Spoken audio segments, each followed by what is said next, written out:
So I've been wanting to make another video for a while. Since the branding ones, I really enjoyed them. I've made a couple of mediocre music ones, but have run into a wall of issues every time I decide to make a video, from computer issues to pain issues to health issues to I'm not in a good spot. I'm going to start either in the middle and work my way out to the perimeter, or work my way around the edges and in toward the middle to figure out why I'm making these videos, what they're about, how they could help me, how they can help you, how they connect with each other, how they can help us connect together. Basically, I'm not in a good spot. So I'm trying to think of themes. One will definitely be the transformation. I plan on doing sick shit to my hair. Carvings, scarifications, brandings, piercings. When new ways come out to adorn yourself, I will try to maybe figure out how to work them into what I got. But mental health, I'm dealing with things in my head that are making things in my body not work right, which is making things in my head not work worse, and it's just like a pit. So I started a carving in my arm just because the branding, which I still need to do again. As funny as it is, I have like 5.5 videos because I did hit it again for a second a while ago, but I need it done by somebody else. I needed to just get done once and for all to really be put in there the way that my stomach was. But I started a carving because I don't know if I even want it, so I don't care if it doesn't stay. And I just needed to do something. Over the weekend, I put on a bright red bracelet. That's kind of my pre-warning, please don't hurt yourself bracelet, because I look down and I see that sharp bright red, and I made it through the weekend, and it was Monday or Tuesday, and I can't go on like this. I have been fighting with not eating, which leads to muscle deterioration, it leads to digestive issues, it leads to things that make you, that give you pain. I always have stomach pain. When you deal with anorexia for 20 years, and you deal with heroin addiction for 20 years, you deal with a lot of stuff. You deal with being 20 years older than you think you are in your head anyhow, and you deal with pain and stuff, but that's all normal and goes in a variance along the spectrum of like good days to bad days. This has been debilitating in my back, and they think that it's a sciatic issue, which sucks, because if it's a food issue, then I can push myself to eat, to not eat, to eat the right things, to change the things I eat, to change the times I eat. If it's another restriction on eating, it's not exactly what I want, because I've already got myself to the, to where I feel I could safely be. So to have other restrictions on it, but when the back pain is that bad, this pinpointed pain becomes bigger. So it's harder to avoid. Right now, like I said, I'm not in pain right now in my back. Idiotic irony, I went to the hospital the other day because of how bad my back was. Drug addict, opiate addict, they're not going to give me pain pills, which, whatever. If they did, I probably would have went through them quicker than I should have. I might have felt better than I have, because I haven't had an actual day of comfort since this whole stupid thing started. Instead, they give me Valium. Probably the only drug addict in the world who doesn't like benzos. I'm probably the only vegetarian in the world who really doesn't like pets. But whatever, I am who I am, and I don't like benzos. Opiates make me feel as numb physically as I feel internally, which makes me feel normal and free.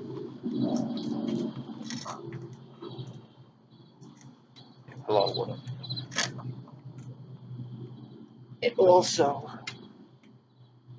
alleviates physical pain, which makes you feel freer in your body,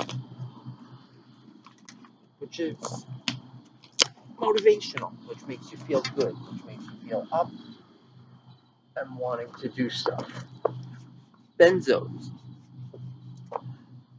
make my personality, which is assumed, I guess, anyhow, and it dumbs it down until it's even with my flat affect. I have a natural flat affect inside, which is why even in chaotic and disturbing times, I don't react to it because I can still stay relatively numb. But my personality, because it's assumed, everyone's is, mine I'm just aware of the fact, allows me to live beyond that flat zombie feel. But on benzos, I feel dead. I feel like I have been, they either put me to sleep, which is nice when you're in pain. I hope I can smother this fire because I really don't want to start this thing over and I don't want to ignore the video. It's embering. Give me 1 second.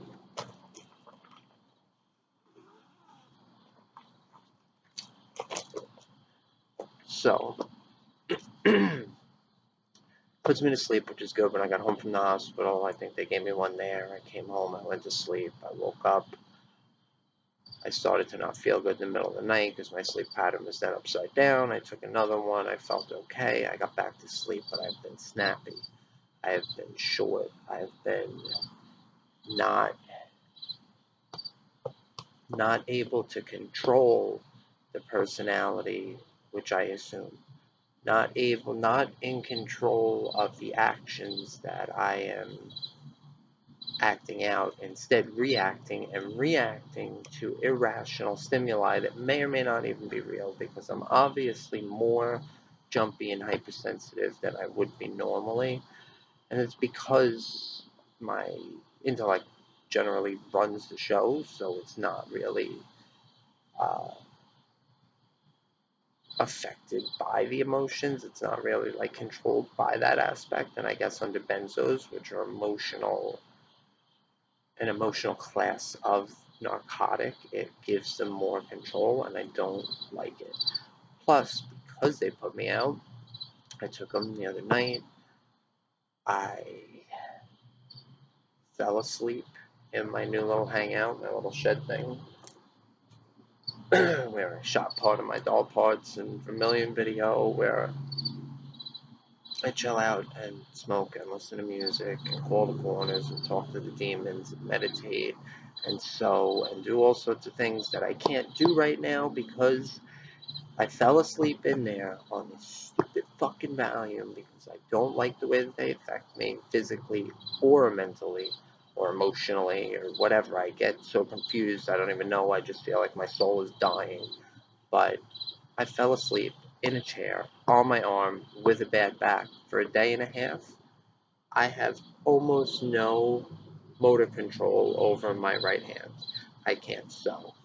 I haven't been able to work on my Zen rock garden because of my back.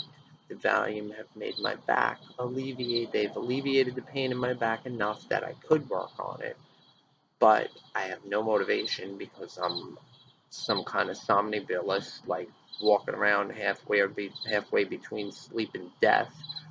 And now I couldn't pick a rock up anyhow. I've been dropping glasses. I've been dropping scissors. Like nothing. I have no control. It feels like it's getting better, but it feels like it's getting better very slowly. I want to be back in the program that I go to. I feel like I'm isolating and losing my shit here, and all the means that I should have to harness to maintain my mental stability are being taken from me. And then I get hit with a death, and then I get hit with this issue or that issue, or a fight, or even the smallest of things, and maybe I don't know how to deal without a razor blade. I don't know how to deal without a needle. I don't know how to deal without something, but I don't want my options to be limited by outside sources. I want to at least as many options as I have. I can pick the lesser, the least detrimental. Maybe I can find something good if I'm so focused that if I'm so closed in that my focus is narrowing. Maybe I'll never be able to figure out another way to get out. I'm afraid. I have been talking to someone in a therapeutic capacity who has mentioned an inpatient in a place called Fernview, or something like that, which is an eating disorder hospital, which I called, that only take females. And then I spoke to one other the other day in Princeton and heard that there's another, and I don't know what I want to do, and I don't know if I want help. I want the pain to go away. I feel like I'm at that point in my heroin addiction in the past when I wanted to stop, but I didn't want to stop. Like, I still wanted to get high. I just didn't want to be an addict and use every day. I just wanted to be able to get up and use anytime I wanted, which would have been any day. So I was stuck in this, like, pre-desire to stop, and I guess that's kind of where I am, because I want to not be in pain or have the consequences of anorexia physically. I guess emotionally, but I don't really get uh, that weepy emotional sadness that comes with it. I guess I get more despondent because I'm separate anyhow, so it does change the way you feel and perceive insofar as, like, if you're emotionally invested in the world and connected because your endorphins are down, or your serotonin, and from the malnutrition you get sad. I get more despondent, but very dealable, not a big issue. My issue is that I have been in psych wards short term, a week, two, if you have nowhere to discharge to, and they just don't want to let you go, or they feel bad, and they feel like you need to be in a safe place, but nothing ever long, and always I knew that I can keep my composure and say, yeah, I was in a bad spot, but I'm feeling much better, and I'm going to go here, and I'm all set up, and they'll let me out. If they don't let me out that day, then I show them that I'm patient enough to not care that it's a day or two, and by the next day, they already know that I'm good, so they let me go. Drug places, you got your 5 to 7 day detoxes, your 21 to 28 day rehabs. I've never done anything longer, but they all seem to be timed, and while you're in, you're unable to do stuff, so you automatically win the time. If you go into an eating disorder place, you can eat or not eat while you're there, so you can be there and still be in active addiction. Like it's hard. I've been in a rehab where I was in active addiction, but it was a flop house in Brooklyn that I'm not going to mention by name, but it was a terrible, terrible place where we just watched movies, and I got higher inside than I did out on the street, to the point that I was sneaking drugs out to an ex-girlfriend at the time from rehab instead of the other way around. And they're searching everything she's sending me, and she's sending me candy and love notes, and I'm sending her love notes and meth donuts box. But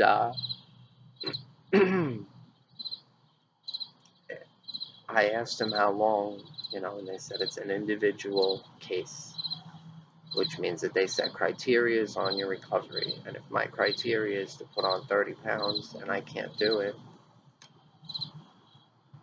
as it, like, am I committing myself to, like, at that point, obviously I could walk out of a drug rehab because they consider it,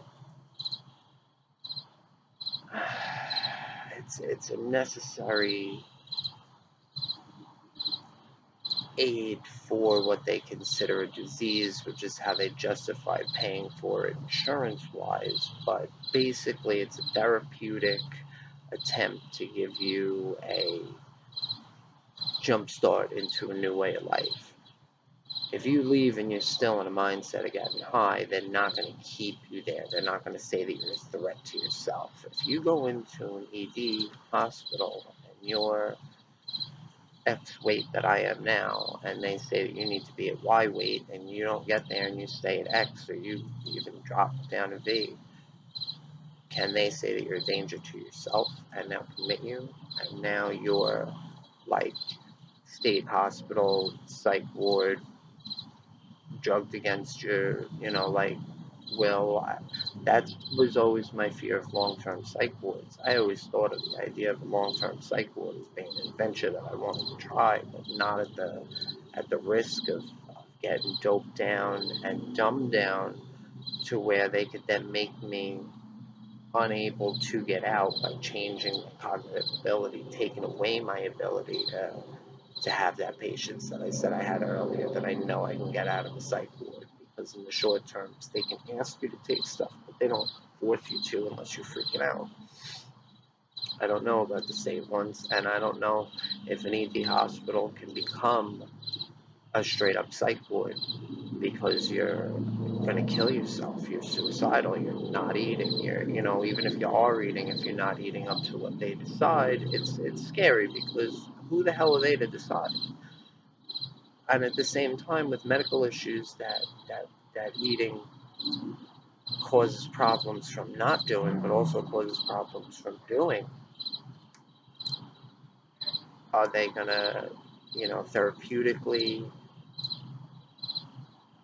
the therapists, are they gonna have the understanding to see the physical issues that are attached to it? I know that they must understand that physical issues do become attached to it, but generally they would see them only as ones that not eating causes health issues. If eating also causes health pains, that causes health issues, I would be scared to be in the hands of people, because they're not perfect and they're not demigods of anorexia. They're people who are drawn to it for one reason or another, maybe to figure out their own issues, or to surrogately help the people that have been in their life that they couldn't help, who've dealt with these issues. But either way, they're not gods and goddesses. And I just fear for my freedom. Plus, I have a lot of stuff that I need to take care of medically, dental, physically, legally, financially, over the next couple of months. And I don't want to be locked away in a hospital. But the thought of going is definitely there, and I wish that I was sitting here playing music right now, but I know I couldn't strum a guitar with my right hand, and I wish that I was sitting here carving this stupid ass snake down my arm, which I don't even think is worth saying. You can see the hospital bracelet, and you see it and all. Yeah, it goes alongside the pyramid. I don't know. It was very elementary, and it was very needed, and is still very needed. And I couldn't be in a fight club right now, underground or not, because I couldn't throw a punch. And I don't want to anyhow. I don't want to hurt anybody else. But I would love to be able to finish that. I would love to be able to do a lot of things to make this feeling go away, this pain go away, and this. I haven't taken a Valium today, so I don't feel as zombified as I have for the last couple of days. I've wanted to do videos for days now, and I've wanted to say hi. I don't have like an active following of people who are going to see this and respond to it, but I hope at some point when I have an active viewing of people that they're going to look back to see who I am based on who I've been, and watch this shit in like some kind of order. I hope that they dig the music. I hope the music brings some people to get to know who I am in my fucked up head, and I hope that my fucked up head gets to have some people say, wow, I kind of dig that weird sounding shit that he's playing. But either way, it's been 20 minutes, and this has been 20 of the most grounded minutes that I've probably had in the last couple of days. So thank you, and I will hopefully see you again under happier circumstances, doing much more exciting things than sitting in the dark by a dying fire babbling.